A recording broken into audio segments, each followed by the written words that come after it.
kasih udah nonton vlog saya. Besok 1000 subscriber.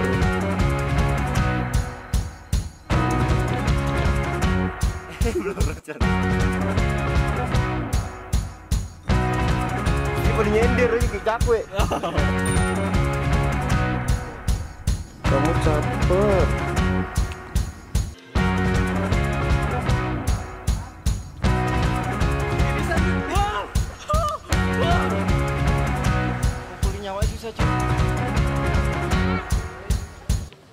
Anda tuh bangsat. Seberapa gregetnya lu? Gue kencing bisa 2 menit. Bisa aja. Sumpah tadi gue kencing lama banget pal. Enggak 2 menit juga ini, 2 menit lo. Sampai bodoh. Sampai tenda sebelah ngetawain kali. Kencing 2 menit aja bangga ya. Lah, rekor coy. Rekor. Belum ada kan lu rekor muri kencing terlama. Ada 5 menit. Siapa? Namanya ini Mr. Penis. Nyokap gue nelfon. Halo. Goblok. Iya ntar. Pulang kan. Iya besok. Ya. Kental. Nih sebelah gue ada villa nih. Hai. Gue mau nanya dong Phil. Apa tuh? Ini kan pendakian pertama lu nih. Heeh. Setelah dari base camp sampai pos 3 ini, perasaan lu gimana? Terus ada pengalaman-pengalaman yang bikin lu kesel atau kepikiran gitu loh. Coba dong diceritain. Daki gunung itu sebenarnya seru. Tapi kalau fisik lo lagi nggak fit, nanti jadinya malah nggak enakin buat ngedaki gunungnya. Apalagi cewek kalau lagi hike teh. Udah dah. Iya ini jadi si Villa dia pendakian kali ini tuh hari pertama ya. Hari pertama Iya, hari pertama dapet. Lagi banyak-banyaknya, terus lagi banyak. Gue tahu banyak apaan tuh. Enggak, lagi banyak darahnya maksudnya. Jadi Oh. lo bakal lemas gitu. Emang kalau dapet tuh lemes ya? Iya, tapi tergantung orangnya. Ada yang kuat, ada yang enggak. Kalau temen gue dia dapet bukannya lemes, malahan energik gitu. Ah, serius? Iya, tapi ngomel-ngomel. Oh iya, itu udah pasti sih. Itu PMS namanya. Oh, itu Sejauh ini nggak ada nih gak, gue yang gue tanya nih. Apa? PMS itu kepanjangannya apa sih? Premenstruation syndrome. Jadi itu sindrom syndrome. sebelum dia menstruasi. Oh, berarti semua cewek sindrom. Bukan gitu. Jadi gejalanya tuh lo bakal mual, lo marah-marah segala macam, itu semuanya sebelum haid sih biasanya. Tapi pas udah haidnya ya udah gitu aja. Tergantung ya kontrol emosinya. Tapi sejauh ini gue nggak ngerasa kesel sih sama pendakian, Tapi seriusan. sejauh Oh, iya. mata memandang, Cuman sedih aja Victoria kenapa harus indah sakit nggak? dah. Dari bawah tuh capek gak sih pas pas lu tahu jalannya kayak gini, terus apa yang lu pikirin gitu lo pas ngeliat jalan? Gue jujur aja kaget karena kan ini pendakian pertama ya.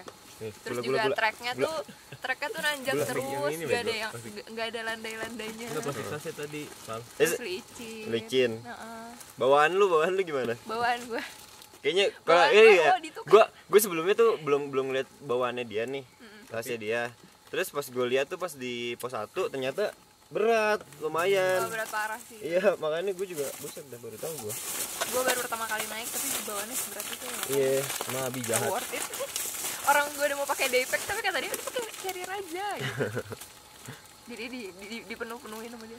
Jadi ini pelajaran buat pendaki Bukan pendaki perempuan yang Ya, buat pendaki perempuan yang baru mau memulai nanjak. Jadi kalau misalnya nanjak tuh ya tambah informasi dulu lah sebelum Ya. pendakian, buat Betul. kayak perjalanannya, terus apa aja fisik yang mesti disiapin. Soalnya kan tadi gue nanya tuh pas baru datang ke terminal, gue nanya ke Phil kan, Phil, lu udah nyiapin fisik apa aja, olahraga apa aja? belum olahraga. Ternyata belum olahraga. Terus gue dalam hati, Aduh. gimana nih, kan udah baru banget ya, baru pertama kali naik gunung. Ada alasan kenapa gue nggak olahraga. Kenapa tuh? Salah Abi. Iya, jadi kan gue mau jogging dong. Abi lagi, Mau Sienna jogging. tidurnya. Tapi serius beneran mau jogging, terus kata Abi jangan nanti. Beneran lagi. Tapi kata dia waktu dia Ini keluar babu Indonesia malah nonton capek tahu gara-gara Nah, jogging. kalau gua sebanyak-banyaknya pacar lu, kalau misal lu jogging, lu butuh itu kebutuhan diri sendiri. Ada pertempuran antara Udah intinya harus olahraga, terus kalau bisa tuh pilih tanggalnya yang jangan pas kalian lagi mau hike. Terus Terus jangan mikir kalau bakal apa sih, bakal ini pendakian pertama pasti capek gitu. Nah gue sih dari tadi nggak mikir kayak gitu, cuman gara-gara sakit aja jadinya istirahat sepanjang jalan. Terus yang lain tuh pada nungguin lama gara-gara gue doang.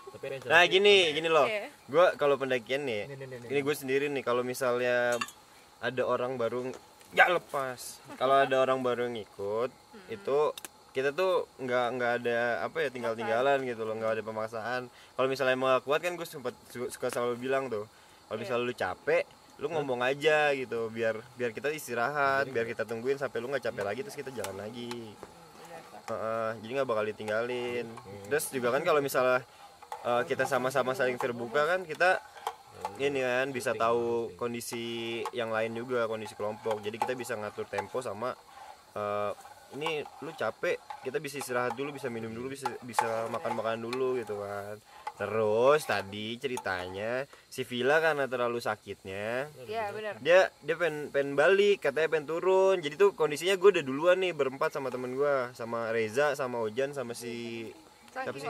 hopelessnya itu. sama Nia. Gue udah di atas nih, gue udah buat flysheet kan, buat bivak. Terus itu kondisi hujan lumayan deras, cukup deras. Terus anak-anak rombongannya lain yang 8 orangnya lagi, yang 4 orangnya lagi itu masih di bawah, nggak ada nongol-nongolnya. Gue tungguin udah agak lama. Terus si Denny itu nyusul kan ke atas, terus bilang itu si Villa udah nggak kuat, katanya mau turun. Serius mau turun gitu kan. Gue mikir kalau misalnya emang sakit terus dia mau turun, itu justru malahan kayak lebih apa ya, lebih bahayanya tuh lebih banyak gitu kan turun jaraknya lebih jauh. Terus lu juga nggak tahu kondisi cuaca sama trek jalannya kan setelah hujan kan. Jadi malah makin bahaya. Akhirnya gue langsung turun, samperin, gue bilang sama Villa, lu kalau misalnya burun mending pokoknya tuh gue bilang lu jangan turun. Kalau misalnya turun tuh sama aja sama kayak nanjak capeknya, soalnya kan lu perutnya sakit. Lu mending istirahat, jangan jalan, baik kayak gitu. Akhirnya gue suruh naik dikit, paksain bentar, kita di atas buat tenda. Jadi kita ngecamp di sini aja gitu kan, karena lebih baik istirahat daripada lu balik. Soalnya kan lu kalau misalnya pulang gimana, pasti lebih parah, lebih berisiko gitu kan. Jadi ya, nah itu dia. Jadi kalau misalnya di gunung harus pikirin bener-bener detail kalau misalnya ada masalah kayak gitu, biar nggak membahayakan diri sendiri juga. Lu lebih baik kalau misalnya nggak bisa jalan nih, ya udah jangan pulang, mending duduk aja dulu, tenangin kondisi lu, jernihin pikiran, lu mikir baiknya gimana, terus habis itu lakuin. Lu lebih baik kalau misalnya nggak bisa jalan nih, ya udah jangan pulang, mending duduk aja dulu, tenangin kondisi lu, jernihin pikiran, lu mikir baiknya gimana, terus habis itu lakuin. Tuh. Terus kalau bisa lo langsung istirahat di pos berikutnya aja. Nah iya. Tapi kalau pose jauh, Nah. oke aja. Ya kalau misalnya pose jauh, terus lu cari tempat yang memungkinkan buat tenda atau enggak buat bivak, buat berlindung lu dulu. Ini sekarang terang kan? Tadi nggak terang. Iya, Kenapa nggak dari tadi ya? Lu susah. Kan tadi lu nyuruh. Nih tadi ya. Nih tadi ini gue taruh depan tuh. Kan gua bilang taruh depan kamera. Sini dong. Yang ya gitu dah. Emang Pamer banget masa no. Ada gambar Nianya no. iyalah. Udah fotonya doang dipakai. Jadi lu ngasih center itu cuma buat pamer foto doang. Gimana Iya. kelihatan anjir Alah. sentral. Jadi Ojan itu orangnya ria Balikin ya. apa gua anjing. Enggak. Yuh, nokol lu kan. Tuh giliran udah dikasih tahu. Nyerah aja. Kita Asumsi sekarang buruk. masak Nutrija Masak tapi kayak rasa orang. mangga. Lo sendiri gimana sih? Pernah nggak waktu lagi nanjak ada yang kayak gue gitu? Ada.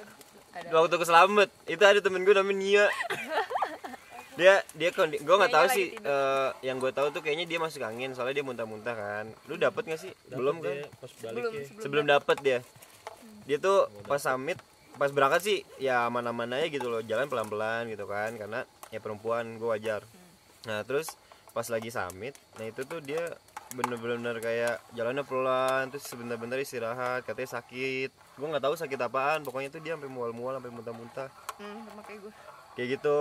Cuma ya kita nungguin, kita nggak maksain. Kalau misalnya emang capek istirahat gitu, makanya kan Masukin lagi. bentar dulu Val, bentar dulu. Nah itu kita tungguin. Sama ini yang parah tuh, kelaparan di gunung pernah gua. Wah, kenapa, itu kenapa bisa tuh? ditambah Gimana tuh. ceritanya? Udah tahun Udah, berapa itu ya?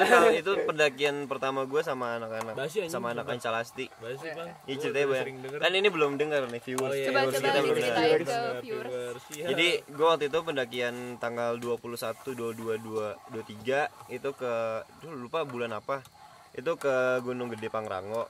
Nah karena pendakian gue pertama kali bawa orang, itu gue bawa Reja sama bawa Kicil. Terus gue kayak masih mikir complicated, gue mesti ngurusin pendakian sama si Maksi, terus ngurusin surat sehat, ngurusin pendaftaran kayak gitu-gitu. Gue kepikiran ke sana, gue nggak mikirin logistik. Sempat kepikiran logistik, udah diskusi, bawaannya udah disebutin semuanya kan. Terus kita saat itu nggak bawa ini aja, nggak ngusulin bawa beras ya. Enggak. Udah nih. Nyokap lo yang ngusulin kan? Ya nyokap gue ngusulin kan. Lu iya doang. Iya gue iya doang. Yaudah iya. Gue pikiran gue tuh udah kemana-mana waktu itu, udah kayak mikirin si Maksi gitu-gitu kan. Makanya Terus, kalau orang tua ngomong dengerin. ya lu kan juga dengar orang tua gue ngomong kan. Ya iya Nah, kan. tapi Kan nah, lu yang Kan lu disuruh. anaknya. iya sih. Jadi udah nih berangkat nih, udah ke base camp, udah sampai. Itu kita mie bawa 5, oats bawa 2. Terus Mie sama oats. iya mie sama oats. Waktu itu nggak bawa beras kan, lupa. Sebenarnya bisa tuh beli di situ, cuma kayak udah lah ntar ya, nggak butuh banget kayaknya gitu kan. Udah nih ada mie 5, malam-malam lapar di base camp, dimakan tuh 3 apa 2. Dua. Dimakan 2, jadi bawa mie cuma 3 doang. Udah nanjak, Lapar jalan jam 4. Iya. Udah nanjak ke apa namanya? Ke udah sampai di Kadang Badak. Gue cek kan logistik gue. Terus pas gue lihat panik gue. Makanannya tuh yang gue lihat ya cuma ada oats. Oats tuh ada 2 bungkus yang gede. Terus ada Yang 500 mie gram. 3 sama agar-agar. Udah itu doang, kagak ada makanan lagi segala macam, kagak ada itu-ituan tuh. Akhirnya anjir, ini kayaknya kurang deh gitu kan. Terus kita Tuang lagi bang. habis minum-minum kita berangkat kan tuh ke Gunung Pangrango. Nih, Terus udah jalan itu kita nggak sampai atas aja. Pokoknya tuh di perjalanan itu lapar banget. Gue maksain makan ini, makan apa? Babi. Bukan makan babi, makan apa namanya? Sayur. Bukan sayur, Makan makan oats, oats, anjir. makan oats. Itu gue kenapa makan oats banyak-banyak karena ya nggak ada makanan lain gitu. Gue sampai mual-mual tuh bertiga gara-gara kemanisan kan makan oats, dipaksain. Akhirnya nggak habis tuh. Akhirnya ini mau lanjut nggak nih? Aduh Val, gue kagak ada karbo nih, gue nggak ada tenaga gitu. Jadi akhirnya turun lagi ke camp ini Kadang Badak. Daripada Udah sampai kenapa-napa Kadang Badak itu asar aja. gitu. Ya, Asar. asar. Gue duduk aja udah kelaparan anjir. Di sebelah tenda gue. Saat itu gue belum kayak mau minta-minta apa ya, belum mau minta logistik ke orang gitu loh, masih malu-malu gitu. Jadi di sebelah tuh enak, makan nugget, makan ayam. Kita tuh sampai dalam hati, aduh anjir nih enak banget sebelah makan nugget sampai Baunya kode-kode. berasa coy sampai sebelah. Iya baunya kerasa banget. Sementara kita udah kelaparan gitu kan. Udah nih pasrah lah tuh, cuma tidur doang, berusaha tidur sampai nggak bisa tidur gara-gara kelaparan. Terus akhirnya kita tungguin. Terus jam 5-an tuh ada suara Ada malaikat bersepatu ada but. malaikat bersepatu but kalau gue nyebut sih. Ada suara duk. Nasi uduk ya, ini khas banget nih. Nasi uduk. Gue langsung teriak, "Bang, nasi uduk." Dia langsung nyamperin. Terus berapaan Mas nasi uduk? 10.000. Terus ditanya, "Mas, berapa? Apa? Lihat dong ininya, porsinya seberapa?" Kayak nasi Itu kucing coy. kayak nasi kucing, kayak cuma satu kepel gini doang nih. Itu 10.000 tuh. Akhirnya gue nggak mikir lagi. Udah, lu mau beli berapa? Beli 6 akhirnya gue. Beli 6 buat malam itu sama buat besok aja, buat summit. Udah tuh di situ udah tenang. Udah aman lah tuh, dan sampai puncak ya Jaya. Iya. Ya, mantap. Terus di atas gue ketemu nasi uduk yang sama, gue beli lagi di situ. Cuma 2 tapi karena dia tuh udah habis. Tapi mie belum kita masak semua ya. Iya, mie masak 2. di puncak. Masa di puncak? Iya. Orang gue di puncak nih. Gue udah nyampe jam 4. Gue di puncak gede itu nyampe jam 4. Gede apa Pangrango sih? Iya puncak gede. Nyampe di atas jam 4 ya. Kita tuh sampai kedinginan, sampai nunggu. Itu jam 4 gue sampai nungguin matahari nih. Gue mikir, anjir matahari kagak nongol mana sih ya, bete banget tuh nungguin kan. Bayangin aja dari jam 4 lu udah di atas. Dia lu terus nggak mau ngapain nambah-nambahin lagi apaan gitu gitu kan. Ini matahari kemana sih, apa meeting dulu gitu kan. Ini matahari kemana sih, apa meeting dulu gitu kan. Terus akhirnya lama-lama tuh udah terang muncul, barulah kita foto-foto gitu kan. Terus buat time lapse waktu itu. Dulu gue belum kenal video, kenal time lapse doang. Tapi anak-anak Ancas sih seru loh. Iya Mereka emang. sangat solid dan teamwork bagus. Enggak sih, tadi Reja ninggalin lu nggak tahu. Tahu lah. Lalu Lu yang nyuruh. Apa? Lu liatin atas rata apa enggak? Iya. Ya udah, bukan salah gua. Jadi ada beberapa kondisi kenapa kita misah gitu kan pas di perjalanan. Yang pertama tuh untuk survei tempat, atau enggak misalnya ini pas lagi di tenda gitu, pas lagi mau nyari tempat tenda. Jadi ada beberapa yang duluan, jadi kita nggak ninggalin itu sebenarnya. Kita duluan biar buat nyediain tempat untuk teman-teman yang lain. Kayak tadi gue yang berempat itu duluan bikin bivak, bikin masak-masakan yang tadinya pikirnya yang rombongan yang lain nyusul. Ternyata nggak nyusul.